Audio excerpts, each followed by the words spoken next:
Welcome to Paris Live, Karen. In your latest book, The Orchardist's Daughter, there is also a dramatic fire in this book, but it's a very different fire. Yes, it's a house fire, that starts the novel at the beginning. It's not uncommon to have house fires in Australia, especially in Tasmania, which is one of the poorer states of Australia, where people depend on wood fires for their heating in their homes, and it's not uncommon for people to not protect their fires properly and for a log to roll from the fire. And fires are a common theme in Australia, with bushfires being quite prevalent in our very dry environment. And my parents, in fact, were severely damaged. Their property was damaged by the Black Saturday fires in 2009, in which they saved their home, but everything on their farm was burned, and it was a very difficult and sad time. And we were lucky that my parents saved their lives when many people didn't. But I started to think about how devastating that would have been to lose life to bushfire. And even though the fire in this new novel, The Orchardist's Daughter, which in French has been named Le Bruissement des Feuilles, the rustling of leaves, even though it's not a bushfire, it does look at that the devastation of losing family members to fire. And the title, in fact, it's interesting because, as you just said, The Rustling Leaves, it focuses more on nature, whereas the title in English is actually drawing our attention to one of the lead characters, the daughter, who is Mickey. Is that the character's name is Mickey, who's a very central character. And I sense there's a real theme of emancipation, a struggle for freedom that is carried by her in the story. Yes, look, this is very much a story of belonging and of being an outsider. And there are three outsiders that are all in this small Tasmanian timber town, which is a very close-knit community dominated by people working in the forestry industry, because the forests, the beautiful old-growth forests of southern Tasmania, are really on the doorstep of this community, and most people work as foresters, chopping down those trees. But the three outsiders are each suffering some form of oppression. We mentioned Mickey, who has been homeschooled and brought up on an orchard in the Huon Valley in Tasmania, and she is living now in a takeaway fast food shop in town, and her brother controls her life very strictly and locks her in when he goes out. Another character actually comes from my novel that's been most successful in France, called La Mémoire des Embruns, or in English-speaking countries, it's The Lightkeepers Wife. And this character, Leon, is a parks ranger who moves to this country town, and he's leaving his family behind. It's now safe for him to go. He's lived with his folks to protect his mother, who's been hurt by his father when he's drunk. When the father's drunk, he's quite violent with the mother. So Leon has stayed home to protect his mother, and now he can leave and start his own life in this country town as well. But it's difficult for him because he is a significant outsider, being a parks ranger in a timber town where he is not welcome.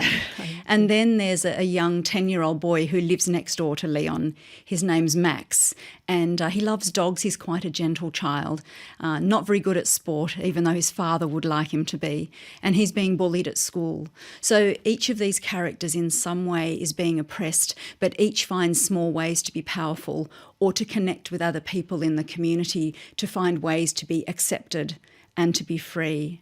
You just mentioned a dog, but there's also a very key Australian animal, the Tasmanian Devil, which also features in this story, and the strive to protect this animal. And it connects a little bit with your work as a wildlife veterinarian. Yes, look, this is true. And in my writing, I do try to transport my readers to some new amazing place, some place in nature in Australia, and to hover above some of the conservation issues that are connected with that place. So, of course, in this town, forestry and lack of sustainability and the impacts of mechanisation on jobs and family lives is an important issue. But also, because of my experience working with wildlife, I do try to shine a spotlight as well on some of the issues facing our amazing native animals. So, as you mentioned, the Tasmanian Devils in Australia, which only occur in Tasmania, have been devastated by a very unusual disease which is transmitted by bite wounds. It's a transmissible tumour, and up to 90% crashes have occurred in some populations.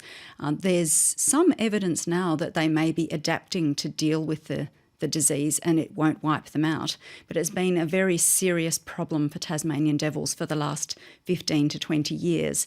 And I also talk about the endangered Tasmanian wedge-tailed eagles, which are often shot by farmers because they think that the the wedge-tailed eagles are killing stock, when in fact mostly wedge-tailed eagles feed on dead things, as also do the Tasmanian devils. But I wanted to shine a spotlight on those issues and to try and address big questions about conservation and also about human nature and human problems in my novels. Yes, humans and nature and their own nature. And I mean, this leads me to the question of, are you worried about our planet?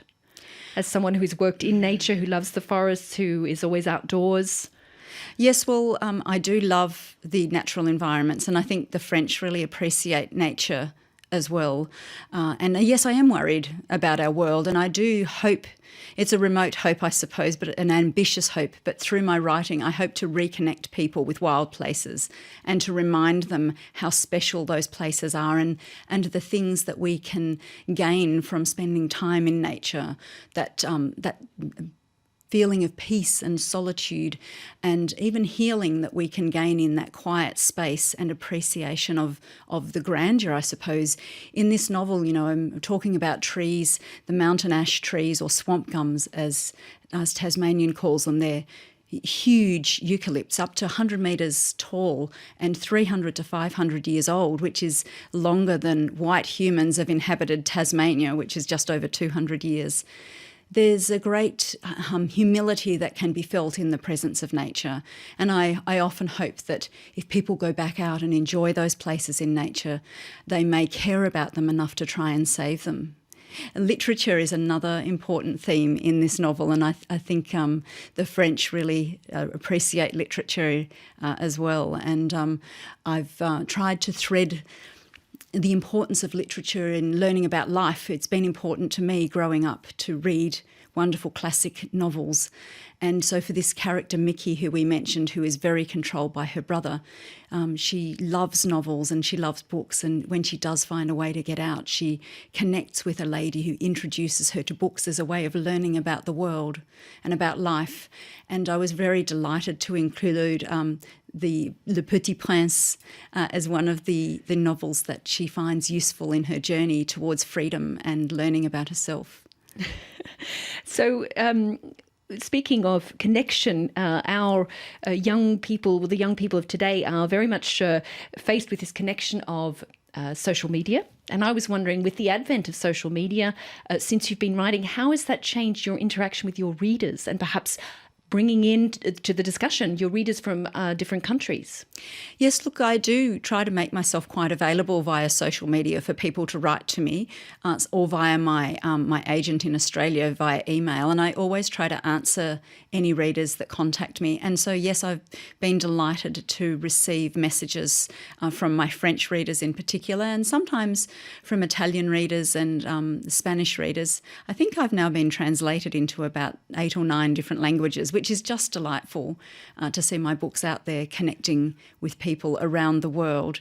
It's not something that you imagine when you write a novel. You know, it's a very solitary pursuit, and I spend a lot of time sitting in my office diving into the worlds of my characters and trying to live inside their skin and to see the world as they see the world, which is a challenge for me. I do love that challenge of writing, and it's wonderful if readers can find something that speaks to them in my work, and I do love to hear from them. And just finally, what are your plans while you're here in France? You're only here for a short time, I imagine. What have you got on your agenda? Well, I've got a few interviews to do and a few videos to do, and meeting with my publishers, and just enjoying the atmosphere of Paris. My daughter is here with me from Australia, and we've been enjoying just walking the streets and visiting little markets and doing a small amount of shopping, but sitting in cafes and brasseries and just watching the world go by. It's such a wonderful thing to do here. Well, thank you very much, Karen Viggers, for being our guest on Paris Live on Radio France International. And thank you so much for having me. It's been delightful to chat. I wish you all the best. Thank you. Thank you.